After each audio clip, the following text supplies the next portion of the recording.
Hello guys, welcome back to our channel. If your hotel collection diffuser suddenly stops producing scent or doesn't turn on at all, it can be confusing because these devices usually run quietly in the background without much attention. One day it's working perfectly, and the next, there's no fragrance coming out or no response from the unit. This doesn't always mean the diffuser is faulty in many cases. It's something simple, like a connection issue, incorrect setup, or a blocked internal component. Since these diffusers rely on proper airflow and a secure bottle connection, even a small misalignment can stop the system from working. The best thing is that most of these issues can be fixed quickly with a few focused checks. In this video, I'll show you exactly how to troubleshoot and fix a hotel collection diffuser that's not working. Try these. Step 1. Check the power connection and ensure the unit is plugged in properly.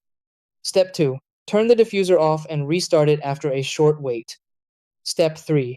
Open the unit and confirm the scent bottle is installed correctly. Step 4. Inspect and clean the nozzle or internal airflow path. Step 5. Adjust the intensity settings to a higher level. Step 6. Turn the unit back on and confirm scent output resumes.